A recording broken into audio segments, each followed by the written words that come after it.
Representative Alexandria Ocasio-Cortez and Senator Bernie Sanders hosted a large rally last week in Denver, Colorado. Both sides of the aisle are now looking at party messaging as well as strategy as the 2026 midterms approach. And now we're going to bring on Republican strategist and political analyst Matt Klink, as well as Robin Biro, Democratic strategist and former Obama regional campaign director. Matt, Robin, thank you both so much for being on today. Reports are saying that an estimated 34,000 people came out to see both Senator Sanders and AOC in Denver. Now, we saw Senator Bernie Sanders saying on Instagram that this is the largest rally he's ever had. Robin, what does this tell you about the two lawmakers' messaging? More interesting is when you dig down into the numbers of over 34,000 people, over half of those are people who've never been to a rally of theirs before. So they're actually capturing some of the emerging electorate. So what it's telling me as a strategist is that their message still resonates with young voters, first-time voters. That's important to Democrats as we head to the midterms. And the numbers are really staggering. They had over 86,000 people within a week of just touring across Colorado. Now, Matt, we are seeing a new Morning Consult survey finding that 47% of respondents aren't happy right now with how the president has handled the economy so far. 46% like what he's done. Could this become a concern, do you think, for Republicans as these midterms draw near? Well, look, I think that the Republicans are always going to be, cautious of what's happening on a day-to-day basis. But, I would urge the Democrats to put a 83-year-old Democratic Socialist from Vermont and a progressive inner-city New York Congresswoman out there 6 days a week and twice on Sunday. Yes, make them the spokesperson for the party. We need more Bernie and more AOC out there. That's what's going to make the difference. Look, right now, the reality is Donald Trump is more popular than he's ever been, and Republican policies are working. So yes, please keep Bernie and AOC going. We love it. Robin, I'll give you a moment to respond. I question this myself because these are names that we've been throwing around now for a while, especially Bernie's. I'm saying that as a former Hillary delegate.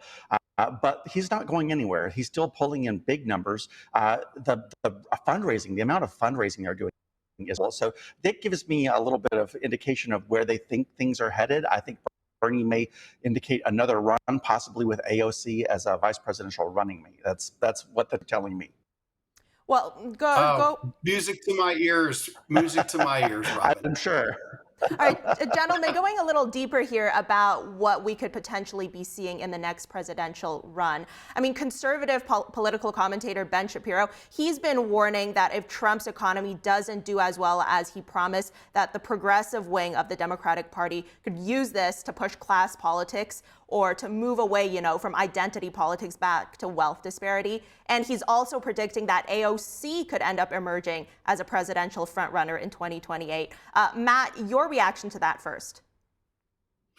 I think that the most relevant part of that, and it's the master of the obvious statement, is that if voters for individual financial situations are hurting as they were under Biden and Harris, then you're going to see elections do well for the opposition party. And it is all about the economy. And if inflation is high, if food costs are still up, that's where the ball game will be fought, assuming that no larger world events take over supremacy. But individual economic performance, that's how Donald Trump realizes he's going to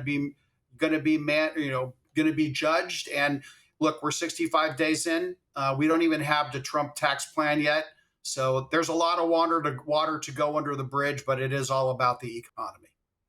Robin, what do you make of this specifically, building off what Matt said, but also specifically about the progressive wing of the Democratic Party moving away from class politics, or rather to class politics and away from identity politics? Well, this should have happened sooner. This is why we lost this most recent presidential election, is because we frankly didn't talk about the economy enough.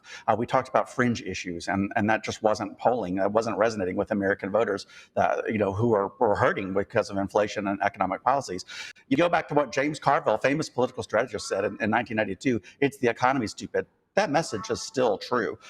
So it works that Bernie and AOC are talking about. The message that they're saying is that we're developing an American oligarchy. The definition of oligarch is a very wealthy business who benefits from privatizing sections of the government. That, I would say, what Elon Musk and his friends are seeking to do, the dark MAGA movement, if you will. So that's why you see Bernie and AOC capitalizing on that and calling it what it is, an oligarchy. Now, Robin, go deeper here. I mean, we saw the sign on the podium at that rally. It quite literally read, "Fight Yep. Oligarchy." I mean, that was the theme. And of course, this resonates with some of the Democratic base. But how do you see the more centrist Democratic voters feeling about that? That's where I am going to be having sleepless nights between now and the midterms. Matt is right. This plays into Republicans' playbook. They will be painting Democrats as socialists and far left extremists. That is going to keep me up at night. And especially what we just saw this past week with Chuck Schumer, who put country, frankly, over party and is being castigated for it. That gives me pause for concern. So we're still a party that's seeking our soul. Right now, I'm interested to see the numbers and the amount of dollars that AOC and Bernie are pulling in, because it's going to take a heck of a lot of money to move the needle at all. Matt, Robin's saying the Democratic Party is still searching for their soul. Do you see any potential weaknesses other than the economy facing the Republican Party right now? I mean, is there anything the party should be doing to assuage voter concerns right now? Well, I think the top one right now is that the Republicans need to pass their reconciliation bill and get the tax cuts made permanent. I will say something, though, to give Robin a glimmer of hope here. The Democratic Party is at its lowest point since 1992. Well, what happened in 1992?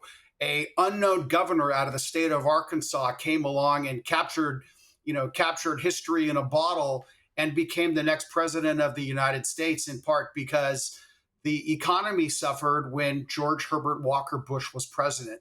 So I think that Republicans would be wise to look at history. And yes, while things do look promising right now, they're not even 3 months into the Trump administration yet, and they will be judged on the individual financial performance or the economic performance, so that people will say, am I better off than I was 4 years ago? And for the Democrats, there are a lot of smart people in that party, and they're struggling mightily right now. That's not going to happen for that long.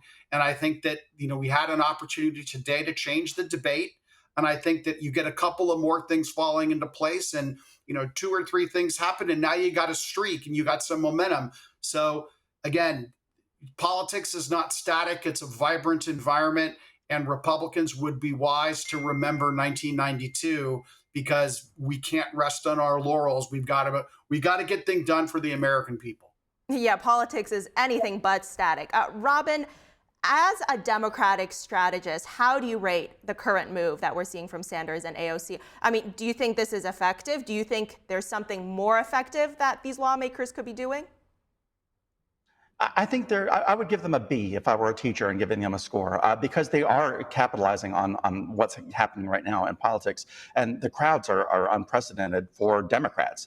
So they're doing good, but I want to say Matt gives me hope here. I want to see some more names pop up, not the same ones that we keep seeing in the press always. There's 214 members of Congress that are vets, and I swear it seems like there's 3 or 4, because those are the only ones we ever hear about. Same with governors. Governor Whitmer, Governor Newsom. Those are the names I hear all the time. I would like to see some new people emerge and ride on the coattails of Bernie and AOC with a newer, better message, not the same repackaged message.